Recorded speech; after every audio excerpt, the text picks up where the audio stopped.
War. For 6 years now, Syria has been embroiled in a bloody conflict.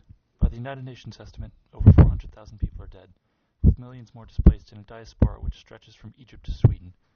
To ask just how it came to this is to ask a complicated question which requires a bit of historical explanation.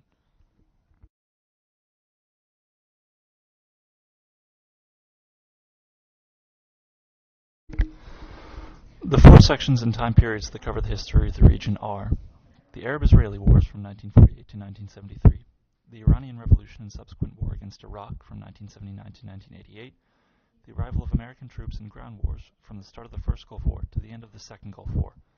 Finally, there's the contemporary period centered around the Arab Spring and the new round of wars lasting from 2011 until the present. Let's begin with Israel, which was created in 1948 from the former British Mandate of Palestine. Initially, there were supposed to be two separate states, one Jewish, one Palestinian. This video shows how the land was initially supposed to be divided.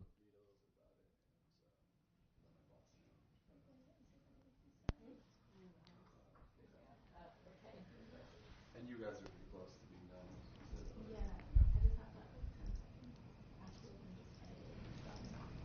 However, the latter state never really materialized, certainly not in the way that Israel did.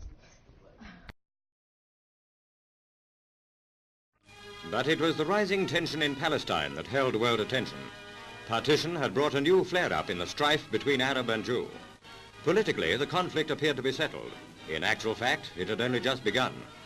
The United Nations Special Committee had advocated separate Jewish and Arab states as the uneasy compromise. The plan was accepted by 33 votes to 13. Alexander Cadogan, Britain's representative, abstained. Prince Faisal of Saudi Arabia headed the Arab country's opposition. The Jewish state will include the ports of Haifa and Tel Aviv and the whole of the Negev Valley. The Arab will occupy the fertile eastern part. Jerusalem will come under United Nations trusteeship. First reaction from the Jews was one of joy. Crowds gathered in the streets and greeted the birth of their state with traditional dances.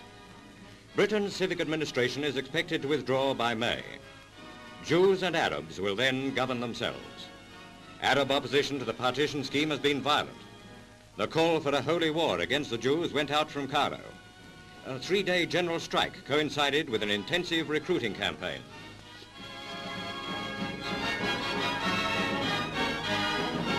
As in India, transfer of power in Palestine will bring bloodshed. 2 states have been born. For the Holy Land, the immediate future would not bring peace.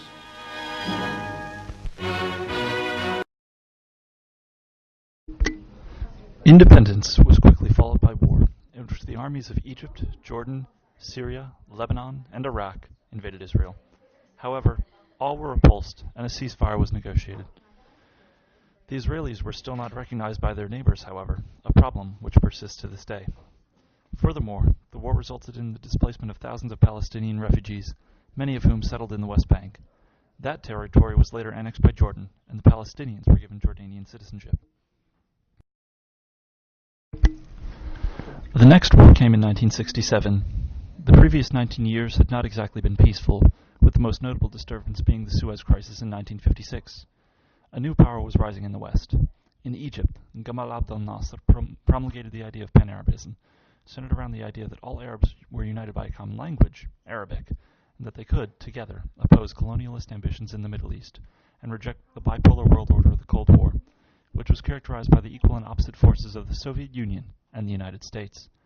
They would also destroy Israel, which they viewed as a colonialist creation. The Soviet Union, for reasons unknown, informed the Syrians that the Israelis were massing for attack. This led Syria and Egypt, who had a mutual defense agreement, to prepare for war. When the Israelis saw both armies preparing to mobilize, they decided to preemptively strike the Egyptian Air Force. The Israelis were able to rapidly mobilize their entire nation for war within 48 hours. The eponymous war lasted a mere 6 days. How the Israelis managed to tactically rout their enemies is not quite as important as the changes which resulted from the war. Most important was the fact that Nasser's idea of Pan-Arabism was humiliated in open battle, and any attempts to restore honor fell flat. The second important outcome of the 6-day war was the political and territorial change which resulted. First and foremost, Israel captured the whole of the Sinai Peninsula and Gaza Strip from Egypt, the Golan Heights from Syria, and the West Bank from Jordan, effectively tripling the size of the little country. What's more, Israel now faced the challenge of managing and caring for the 800,000 refugees it had inherited when it captured the West Bank. This issue persists to this day.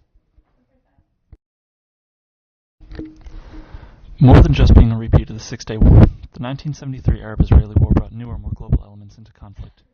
The Egyptians and Syrians launched coordinated attacks against the Israelis, who were eventually able to beat them back with superior firepower and some daring operations in the Sinai Desert. However, the most important part of the 1973 Arab-Israeli War was the outside influence of other powers. For its part, the United States offered a $1.2 billion aid package to Israel, and in response, the Gulf monarchies, and Iran, imposed an oil embargo. The resulting increased price of oil shot through the roof, and resulted in a huge influx of wealth to the region. Petrol states became a thing, and powerful actors at that. There was also the continued issue of the Palestinians, who were somewhat united under a young leader named Yasser Arafat. This is all relevant to Syria today because a broader regional war involving Israel would be even more devastating for the Syrians. Furthermore, the Israelis have demonstrated an ability to intervene in small ways in the conflict if they perceive a threat, as they have done from time to time with airstrikes against targets within Syria. Israeli interventions have thus far been limited, but they appear to display little tolerance for threats on their border.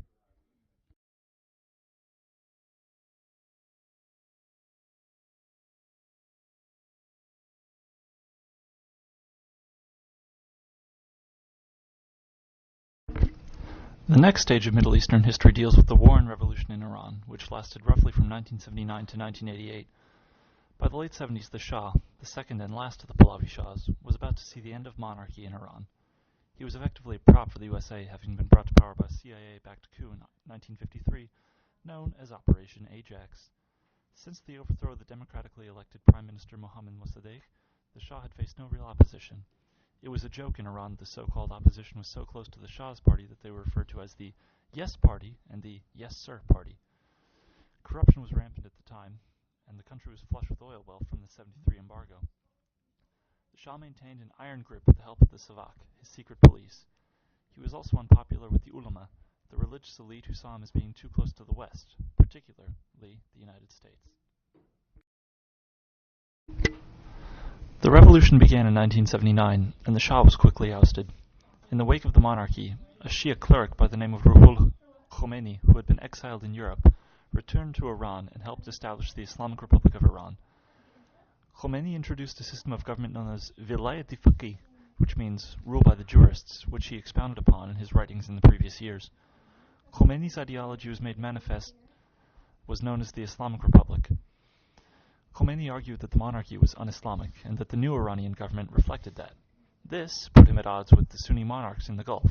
Iran was also predominantly Shia, so was the Assad family of Syria. The Iranians also rejected the legitimacy of the State of Israel. An alliance between the two states seemed natural. It continues to this day, as Iran has sent military advisors and supplies to the Syrians. Their continued rejection of Israel's legitimacy as a state continues to be a source of tension, especially for the Israelis who border Syria, an Iranian proxy. Iran has also sought to spread its Islamic Revolution, which would bring it into conflict with kings and other local powers. It would not be long, though, before external troubles began to plague Iran. In neighboring Iraq, Saddam Hussein decided in 1980 that the time was right to take the Iranian province of Khuzestan, also called Arabistan for its large population of ethnic Arabs. Iran was weak at that point, having gutted its officer corps in the course of the revolutionary purges of anyone who might not be loyal to the new government. On September 22, 1980, Iraq began air raids over Iran, and Saddam Hussein's army began its invasion of Iran. The war dragged on for 8 years, in one of the deadliest wars since World War II. The United States sold weapons to both parties. Chemical weapons, human wave attacks, and Scud missiles were all staples of the conflict. In spite of Iraq's technological superiority, the Iranians were able to counter with sheer numbers and fought the Iraqis to a standstill. The war ceased to become a war of maneuver and became a long, bloody war of attrition. However, Syria, led by Hafiz al-Assad, allowed the Iranians to use Syrian airspace in order to carry out air raids on Saddam Hussein's forces. The war ended in 1988 with a status quo ante bellum, that is to say, no territorial or political changes had resulted from it. So much bloodshed, and nothing gained. In 1989, Ruhollah Khomeini died, and there was a peaceful transition of power to Ayatollah Ali Khamenei. There was nothing remarkable about the way the power was transferred, which is paradoxically what made it so remarkable. Iran was able to survive politically as a state, both from internal turmoil and external military threats. Iraq, for its part, continued to act as a balance to the Islamic Revolution, which helped, in a roundabout way, to protect the Gulf monarchies. Iran's ties to Syria would also be solidified, and their relationship would continue, as it does to this day. Furthermore, a stable Iraq proved to be the largest check against increased Iranian influence in the region. If Iraq were to fall in the future, Iran would be poised to step in and exert itself.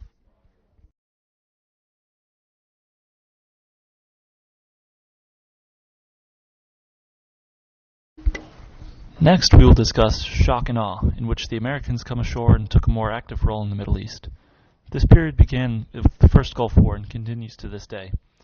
Our story picks up in 1991, with many of the same parties involved as a postscript to the Iran-Iraq War. Saddam Hussein was depleted from 8 years of war and was attempting to rebuild his country. Because Iraq is a rentier state which derived most of its wealth from oil, it needed oil prices to be relatively high. Its neighbor, Kuwait, a small monarchy, on the other hand, needed prices to remain relatively low in order to ensure Western dependency. Saddam Hussein cast himself as a sort of Sunni defender and made the case that the Gulf monarchies should be grateful that he had acted as a shield against the Islamic Revolution, with the implication that he should be given some leeway with how he chose to manage his oil market vis-a-vis pricing. Never mind that it was he who started the war with Iran to begin with. As his conflict with Kuwait escalated, he began to make the case that Kuwait was in fact the 19th province of Iraq, which only had 18, and that Kuwait itself was a product of British imperialism. Eventually, he launched an attack against Sheikh Jabir against the House of Sabah and invaded Kuwait, which fell relatively easily. However, as far as the United Nations was concerned, this aggression would not stand, and a coalition was assembled. The Sabah family, in exile in Saudi Arabia, found staunch allies in King Fahd of Saudi Arabia and George H.W. Bush of the United States. In Operation Desert Storm, Saddam Hussein's forces were quickly forced back by the coalition in what came to be known as the Gulf War. The Sabah family was restored to power shortly thereafter. However, the coalition did not depose Hussein from power, since doing so would open the gates for Iranian influence in the region. The most important implication of the Gulf War was the death of Arab nationalism as a viable regional political ideology.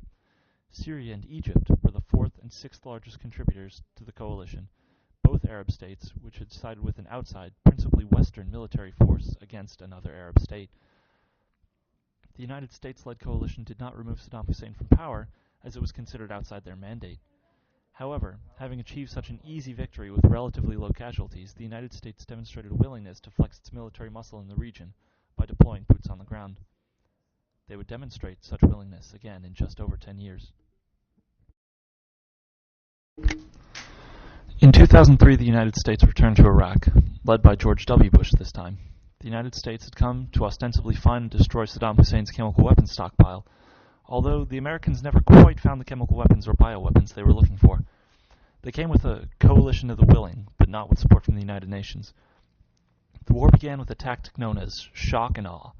As you can see from this video, shock and awe referred to sudden, overwhelming, and powerful use of force against a wide variety of targets.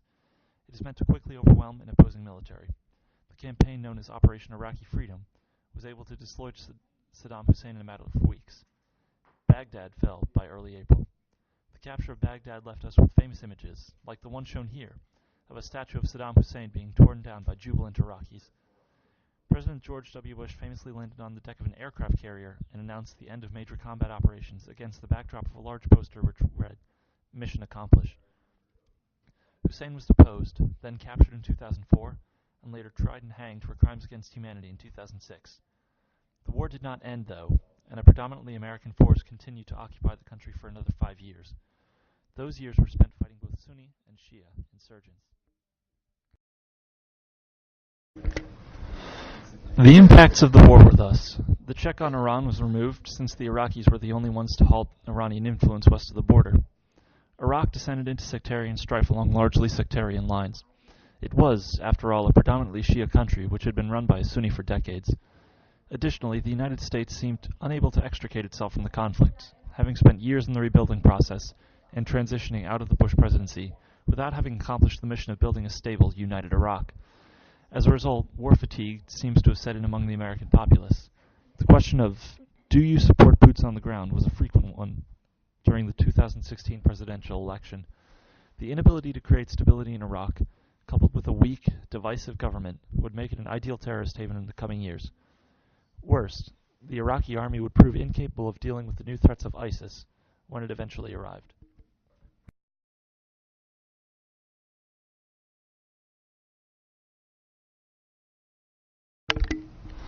Who's flying this plane? Factionalism, chaos, and uncertainty, 2011 to present. In 2011, to fulfill a campaign promise and to end what he believed was an endless war, American President Barack Obama withdrew the last of American troops from Iraq, as shown in this clip.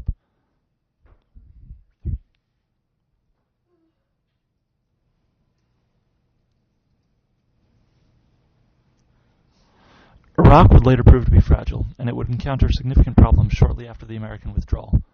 This was mostly due to sectarian issues and how the country was structured, but suffice to say that there were now strong conflicts within a weak state located right on Syria's border. The problem would compound itself when Syria's war would escalate. There was, more importantly, an event that would set the whole region on fire. The Arab Spring was literally sparked when a Tunisian fruit merchant named Bouazizi self-immolated in protest of the government. That set off a wave of protests in Tunisia, Libya, Egypt, Jordan, Syria, Saudi Arabia, Yemen, and Bahrain. The protests in Tunisia were the first to bear fruit when they toppled Zubedine Ben Ali, the longtime ruler. He was overthrown on January 11, 2011. The protests spread to Egypt, where thousands of people gathered in Tahrir Square to protest the decades-long regime of President Hosni Mubarak. There were casualties as Egyptian security forces responded rather harshly, but the regime was ultimately toppled in a relatively bloodless revolution. It was on January 25, 2011, only 2 weeks after the Jasmine Revolution in Tunisia, that Mubarak capitulated. Joyful Egyptians cheered and celebrated the news. 2 powerful dictators had been toppled. Could Syria's be next?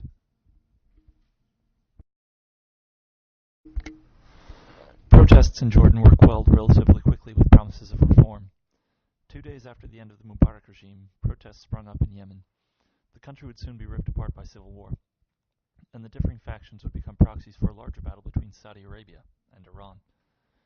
In Libya, the crackdown was even harsher. Protests began on September 17, 2011. Colonel Muammar Gaddafi, who had ruled for over 40 years, brutally repressed dissent until civil war broke out between eastern Libya, the heart of the opposition, and western Libya, the heart of Gaddafi's power. Eventually, fearing a massacre of civilians in the city of Ashdabia, NATO, largely led by France and the United States, intervened, nominally protecting civilians, but functionally acting as the rebel air force. The bombing campaign began on the 11th of March of that same year. Gaddafi was killed when the rebels finally reached his home city of Sirte on July 20, 2011. Gaddafi left 2 important things behind: a power vacuum in Libya that has yet to be filled, and also a large supply of unsecured weapons from Gaddafi's arsenal. In Syria, Assad responded with similar levels of brutality, and thus the war began.